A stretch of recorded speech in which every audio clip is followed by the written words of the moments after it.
Hello, everyone. We've got a very special guest with us tonight.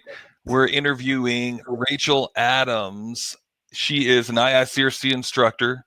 She teaches several different courses, mostly on the water damage restoration type of side. But Rachel, welcome. I'm so glad that you were willing to take a little bit of your busy schedule, your busy week out to answer some questions for us. We talked about this just a second ago, but which courses again do you teach with the IICRC? Hey, hi, John. Thanks for having me. So for IICRC courses that are specific for certification, I teach AMRT, WRT, ASD, health and safety, as well as the 10 and 30-hour general industry OSHA courses. Perfect. So, hey, Sean Bisson is on here. So can you guys let's do a little bit of a sound check. Sean can hear us. Who else can hear us? That way we know that we're being heard loud and clear. You guys can put some questions into the Demio chat area. If you could, Gary, thank you. Who else is out there? If you guys could just give us some feedback. Thank you, Barry. Who else is out there? Can you guys hear us? Jared, thank you. Let's get a few more of you just to make sure that we're being heard. Thank you. Good. Hey, Barry. Hey, okay. So you're in tune, like we were just talking just a little bit ago. This is an emerging problem, right? So not a whole lot in our industry has been taught specifically about viruses, not a whole lot. I mean, this is almost really a medical thing.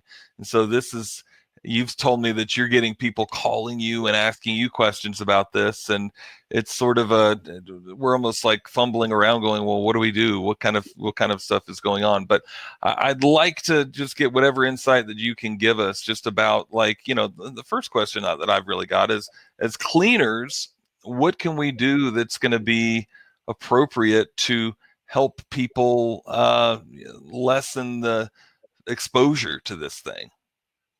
This is an unprecedented crisis that we've never faced before, Right. At least not in my generation. Right. So as far as cleaning, that serves a very important role in this entire pandemic, and we serve a very important role in the services that we can provide.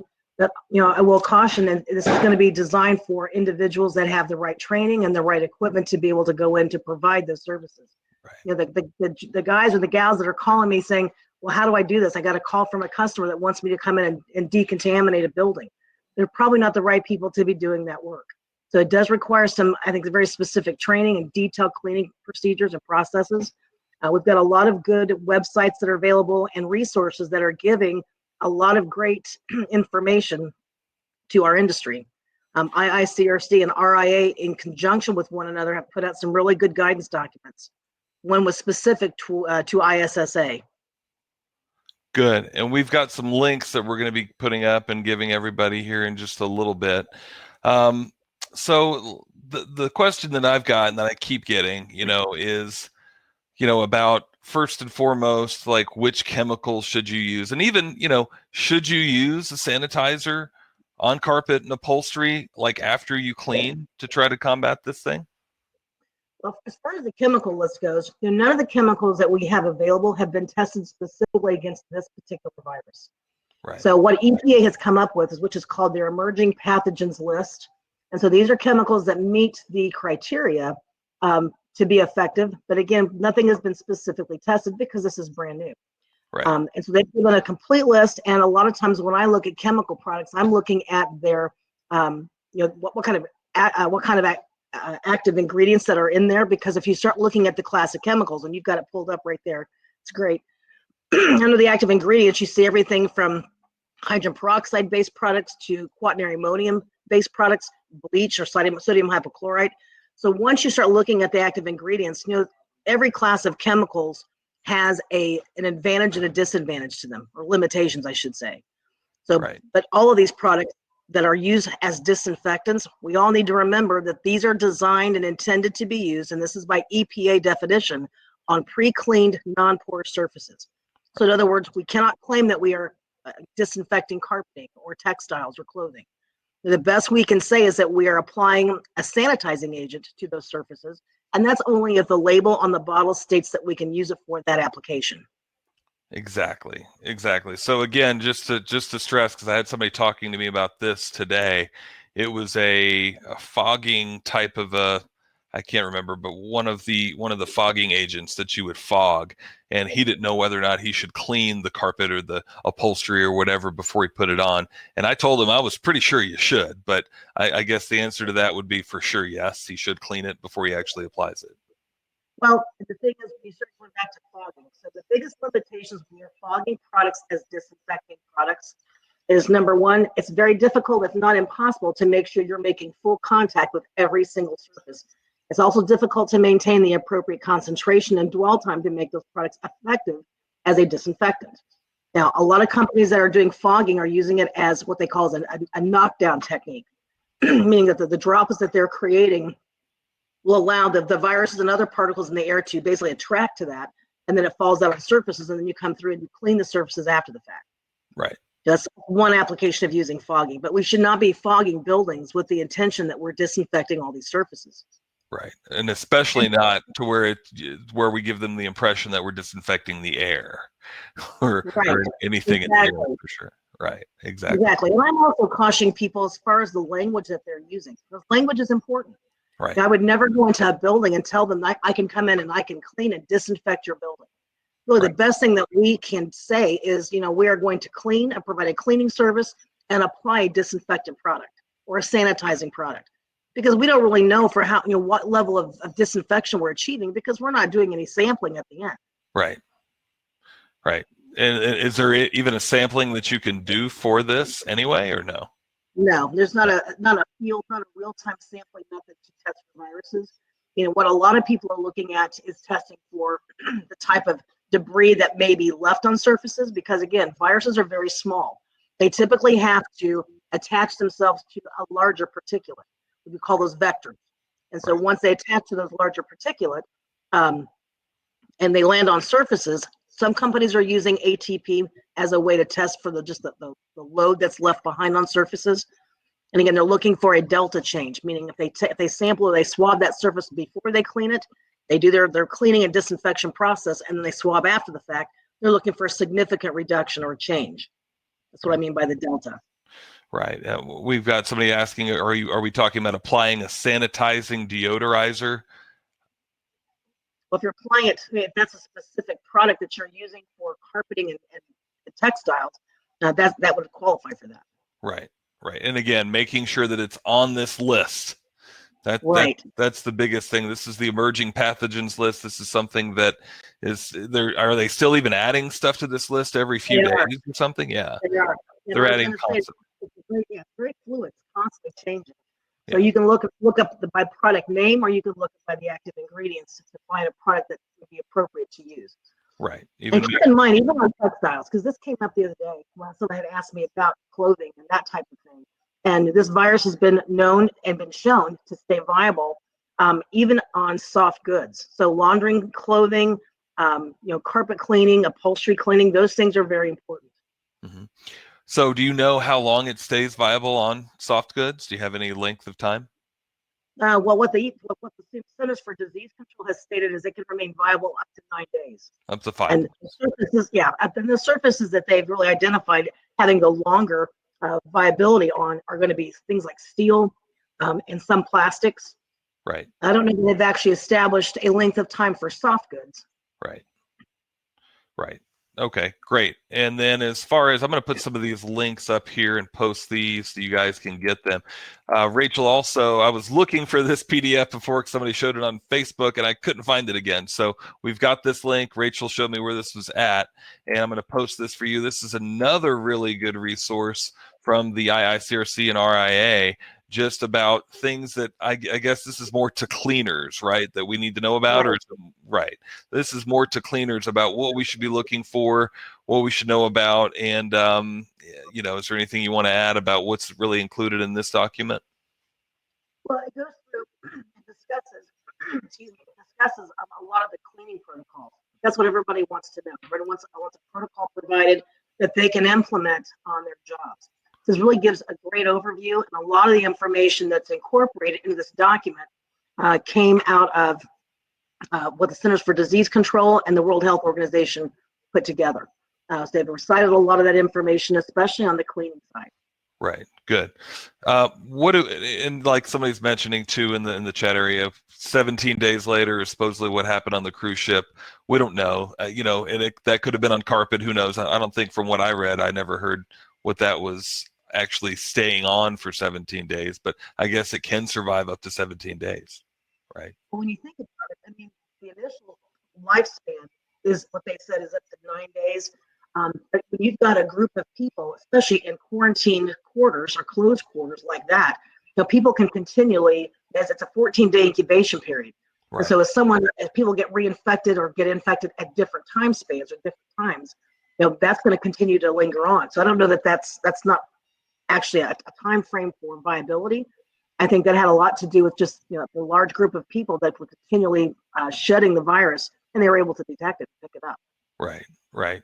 So exactly. Good.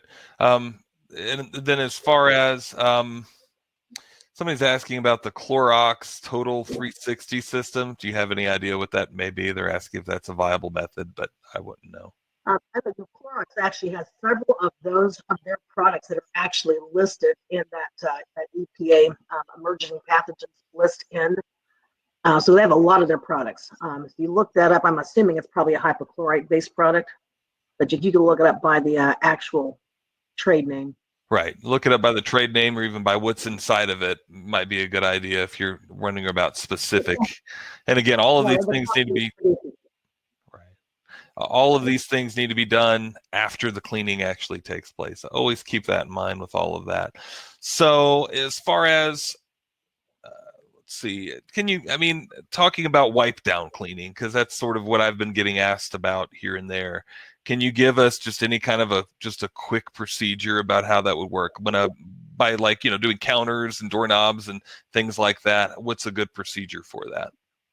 Yeah, the surfaces that we want to ensure that we hit often, and again, this is not a one-time cleaning process. Right. This is going to be an ongoing thing, right? So as soon as you clean and apply disinfectant in a building, and you leave, someone else could walk right back into that space and cough or sneeze and re-impact that area again. So this is going to be an ongoing process, right? Right. And I look at it similar to how we assess and we clean for fire damage. You've got your container, your bucket of cleaning solution. Some people would use like a heavy course, like a trigger sprayer, and apply it to high touch surfaces. And that's going to be things like doorknobs and switch plates, railings, handrails, things that are commonly and often touched on a regular basis by people. And so those high touch areas are going to be critical to ensure that we constantly are hitting those first. And so when you take your rags and you put them into your container for your wipe down, and again, the type of rag that you're using, some people have looked to using microfiber. I would recommend that whatever you're using to make sure it's a disposable rag. There's no reason to try to reuse these. Right. So use something that's going to be able to be disposed of, that's going to be cost effective to do that. But when you bring the rag out and you're going to wring it out as best as you can, you're going to fold it up into quadrants, just like you would for a typical fire loss. And you're going to wipe that surface with that side of the cloth. You're going to pick the cloth up, unfold it, refold it to expose a clean surface.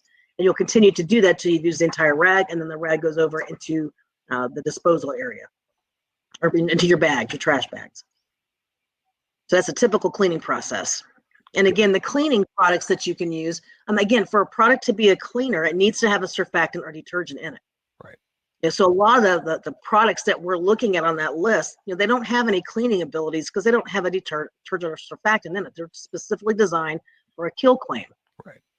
So whatever you're using on the cleaning side, just make sure it has the ability to truly, remove soil and particulate off of the surface. Right, right. So you would do the cleaning process like you just mentioned, and then after that you would take and apply one of these disinfectants on the area that you cleaned and allow it to dwell for the appropriate dwell time. Now, some of these have a thing where you don't even really need to wipe it down after you apply it, correct? But some of them you do. Right. Yeah. Depends on the product. Right. And I know a lot of times, at least in the AMRT, mold is going to be different, obviously, than what we're dealing with here.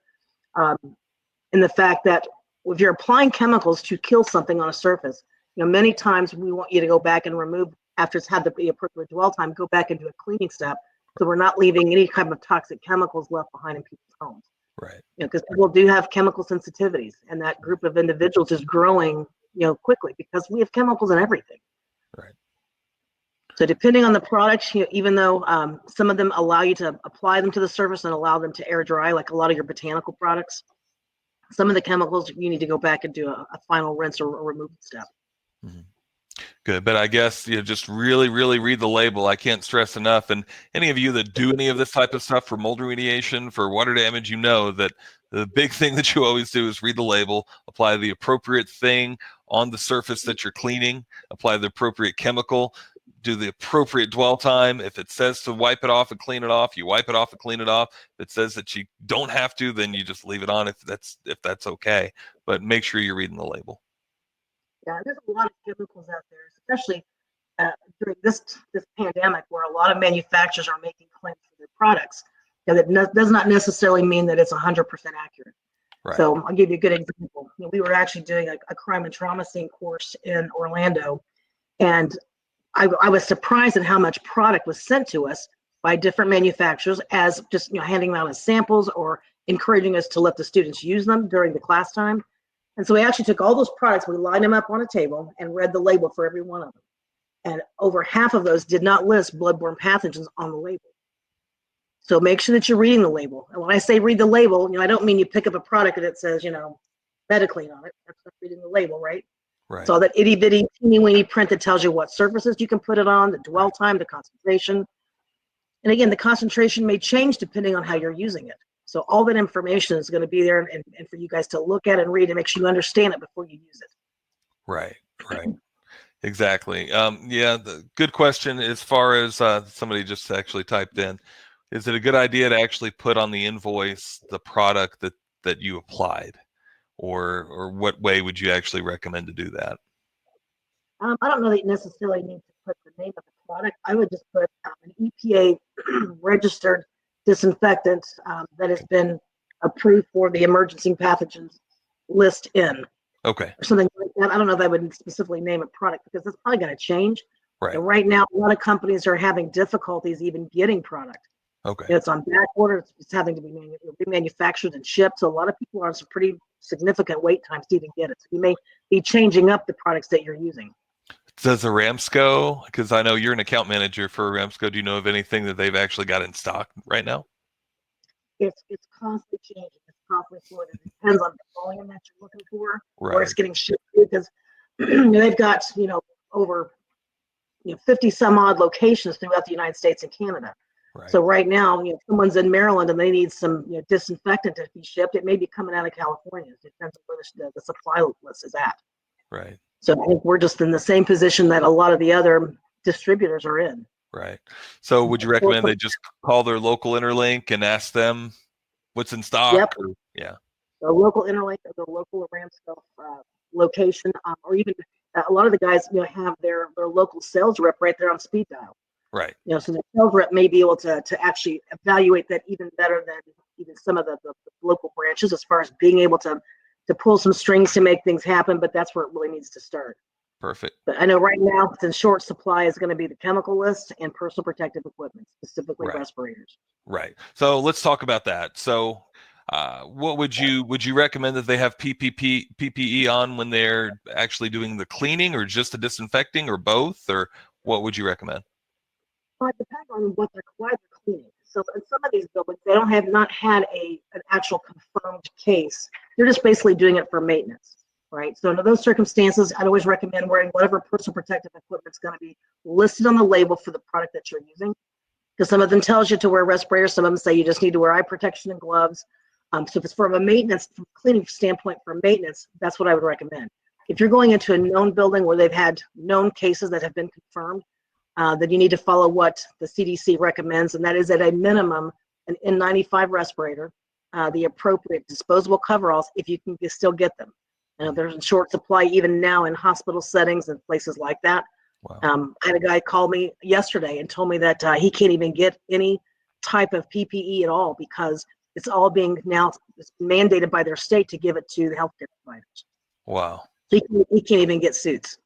So would you recommend at that point, do you just not take the job, or what do you think?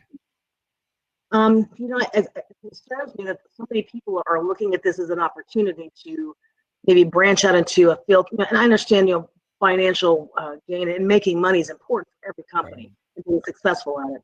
My concern is if you're sending people in that do not have the right training, you haven't gone through your respirator fit testing, and you're not compliant with the OSHA programs that they require you to have in place. It concerns me that you could be putting your employees in jeopardy or at risk. Not to mention, if we go in and we don't do the job correctly, what are we leaving behind for the occupants of that building? Right. And again, there's no guarantees anyway. We can't guarantee anything. Sure. As soon as we go and clean a building, by the way, and we leave, someone re-enters that space and they sneeze or they cough or they bring it from another location, there's no way that we can say that building has been disinfected, because we can't make that claim. Right. Exactly. Good.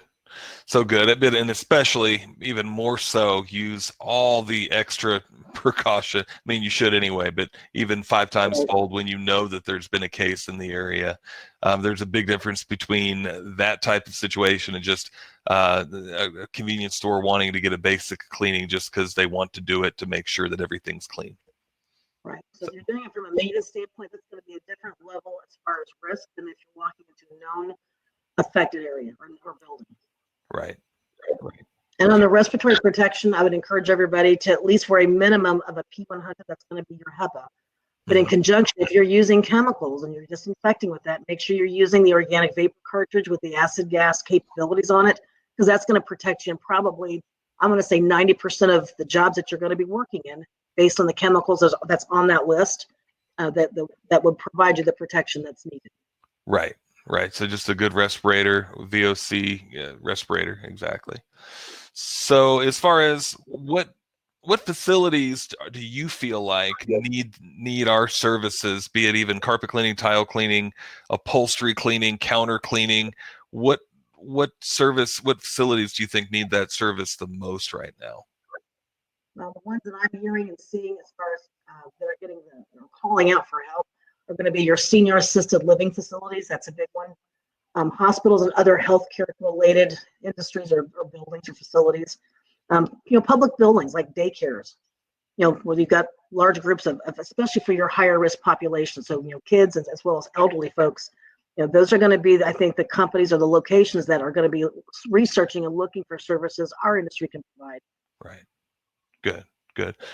Just some of the other places that I know of, just from other guys, just for general purpose for everybody to know. I mean, churches a lot of the times are, hopefully going to be opening up soon, and they're looking the big gatherings of people, dentists' offices that are partially open but not all the way, some doctors' offices, even massage therapists, private schools. I know a lot of guys have been doing private schools quite a bit. All those large gathering places, but almost every business that's got people going in needs something done. I feel like, wouldn't you say, right now at this point, especially? Yep. I totally agree with that. Right. So let's make sure that for those of you that want to get in to do this kind of work, make sure you've researched and looked at the products that are available for you to use. Make sure you've sought out an effective protocol. A cleaning protocol, a donning and doffing protocol for your PPE. And remember, when you're removing PPE, that's probably one of the most important steps as far as preventing cross-contamination to other people or to yourselves. Because if you don't remove it correctly, then you might as well not have worn it at all. Right. So doffing PPE is very important, and making sure you're putting it on correctly. I know a lot right now, the big discussion right now is since there's such a shortage on respirators like N95s, a lot of times they're looking at reusing those and trying to find ways to sanitize those, whether through high heat or some other method. Right. Because they're trying to recycle those. Right. So make sure that you guys are wearing the right PPE, and the website that you put up there for the RIA and the IICRC collaborative literature they put out has some great procedures listed on that outlines it. Right. And I've already put the link up. Everybody should be able to see this link. Somebody was asking if I'd put the link to this up in the replay. I might, but it's up here now. So you guys should be able to click on that and you can bookmark it and be able to save it that way. So we've talked about this a little bit, but what other communication would you say that we stress with our clients? And maybe, from the standpoint of even just going in, because at this point, well, let me ask you this. So if somebody right now isn't really in tune to doing virus cleanup, which most of us aren't particularly. We've maybe done things that are like that and cleaned up, urine and feces and things like this, but we're not necessarily in tune to cleaning up viruses, right? But somebody calls us for a private school and wants us to clean the carpet and the floors. You wouldn't advise us to say no, would you? You'd advise us to still be able to do it because that's a service they need, right? Oh, absolutely. Right. And keep in mind, we think about doing carpet cleaning using hot water extraction. Viruses are really fragile. It doesn't take a whole lot to inactivate them, right? So if you think about how hot our truck mounts get, they're probably 220 degrees, 180 at the nozzle. That's more than effective to kill and inactivate, the viruses that may be present on those materials. So that's a great service that I think we should the cleaning industry needs to be offering. Right. So really no hesitations for doing that. But what would you stress that we really communicate with our clients for expectations? Maybe they're thinking that we're going to be killing coronavirus. Maybe they didn't flat out ask, but they alluded to something like that, or maybe they did ask. What would you advise that we tell our clients? I think that kind of goes back to understanding the language that you're using, because language is important. So if we're going to go in the services we're going to provide, we can provide a cleaning service, and we can apply an EPA registered and approved disinfectant product to the appropriate surfaces. But I would not go into a building and say we've disinfected it or we've sanitized it, because there's really no means to measure that, if that makes sense. So be careful and don't guarantee anything, because we really can't guarantee this work, because it's going to change. As soon as you walk out of that building, someone else walks in, it's going to change everything. Right. There's no guarantees. If you want to do third-party testing, if it's a high-risk building or facility, they may have their own industrial hygienists that they have come in to do surface sampling or surface testing, whether it's through ATP or other types of methodology. So third-party testing is something you also might want to look at for high-risk buildings. Right.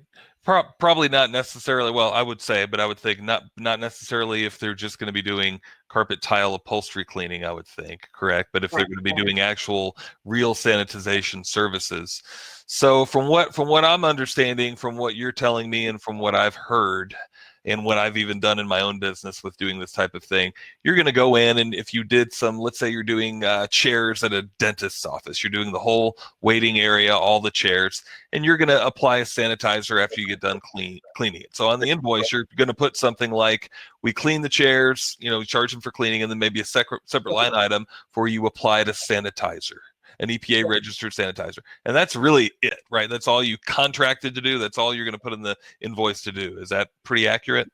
That's pretty accurate. That's exactly how it looks.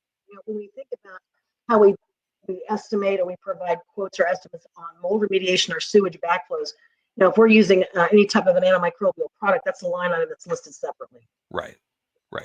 So listed separately, and then never say that you did a sanitization treatment. Well, I don't know if that's even appropriate or not, but it's always better to just say that you applied an EPA registered sanitizer and just leave it at that.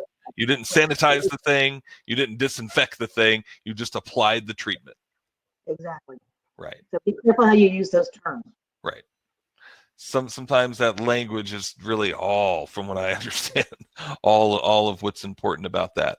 So anything else that you would recommend for really communicating any of this to clients, to employees, really in the language that we should be using? I can't really think of anything other than the services we're there to provide, and we're not guaranteeing any of that specific work to qualifying that. But I can't really think of anything else that would make that big of an impact. Good. Outside of that. Okay, great. Another question, and I've had this asked of me before. Do you know of any special insurance that you should get if you're doing, I don't know, if it's just general cleaning service? I wouldn't think that, like if you're just cleaning carpet, tile, upholstery, unless that that there was coronavirus there. From what I understand, you wouldn't have to get any special insurance other than the carpet cleaning insurance that you hopefully already have. Is that accurate? Well, keep in mind that most of your insurance policies exclude bacteria, viruses, fungi. Wow. They exclude that. So you need to read your policy or talk to your insurance broker to make sure you've got the right coverage. Right. In some aspects, you may have to add back or purchase a rider to that policy, or specifically purchase that type of coverage, because most of the policies that I've looked at or I've seen exclude that. Okay. So that's an important discussion to have for companies that do mold remediation or do Category 3 cleanups. Or It's anything. not, I mean, you're cleaning urine out of carpet. Who knows? You know, what's in that carpet? Who knows if it's human urine or dog urine or what it is? So that's a good conversation. Yeah, you'll notice also in that RIA IICRC collaborative document, it actually discusses insurance. Yeah. And I know that they've talked to David Dibdahl, who was the individual that put together a lot of the information for our standards regarding insurance, because that's a big thing for him. He actually sent me an example over of an exclusionary statement in a policy to show what it looks like. And so that would be a good place to start, is whoever you have your insurance with, make sure they go through your policies and ensure that you've got that coverage, got the correct coverage. Yes. It's always a good idea to have a relationship with your insurance broker. Ask them a lot of questions, even in writing, get answers to those questions. I found personally that's a good idea to do. Yeah, So they good. actually recommend that you have pollution liability insurance in conjunction with your general liability. Right. So good. Well, guys, any other last questions that you've got? Rachel's got to run. She was so gracious in giving us a little bit of her time to answer these questions. But if anybody has one or maybe two questions at the most, if they're quick, we can maybe get those in. Rachel, I thank you so much for coming on here and giving us some insight on this. I know for me, I haven't even got feedback from the guys yet, but for me, I've gotten a lot of questions answered that I wanted answered that I've had people asking me. So I definitely appreciate it so much. Okay. So The links that you put up, and again, if anyone has questions or there's something I can help you with, just from an education standpoint, feel free to reach out to me. Most of the people that are probably on this list, I think we're either connected through Facebook or I've had them in class. If there's anything I can do to help support you and your companies, let me know. Is there a website you want to give out or anything like that? The Ramsco is the place to go to look for a lot of your supplies. Gotcha. They've got probably the biggest inventory of all the distributors out there. But at a time like this, you need to kind of pull all your resources together, because you're going to find a lag no matter where you go. But that's probably the best one I would say to look at. And I would also recommend that you go to the IICRC website. They've done a lot of work in the last week of putting out a lot of press releases and good guidance documents for people to print off and use. Good. Thank you. One other last question then. And I've had this question asked of me before. What about hoses and equipment? What's a quick way that we can just make sure that that's not being tracked from one house to another? You need to have some type of a decontamination process in place. And everyone should have had that before now. We shouldn't be thinking about decontaminating your equipment just because we've got a pandemic. We should have been thinking about that all along. So again, going back through the same processes of cleaning them, and you can apply disinfectant products to those items, because most of them are hard surfaces. I know for hoses, is there some quick ways that you can you can disinfect the outside of them. They've got those hose cleaning equipment that you can run your hoses through. Right. Some companies will run their hoses through lay flat ducting and tie it off on both ends, just to prevent it from even having to deal with decontamination of the outside of the hoses. And you can easily run products through them to decontaminate the inside of them. Right. There you go. Good tips. Okay, everybody give Rachel a hand. Thank you so much, Rachel. Thank you for coming on here. If it's okay, if the recording turns out okay, is it okay if I put this video up on YouTube? Oh, it'd be great. Okay, yeah, and probably put on Facebook as well and YouTube, so that'll be awesome. Okay, thank you, Rachel, so much. I appreciate it. Have a great day. Stay safe. Okay, bye-bye. Bye.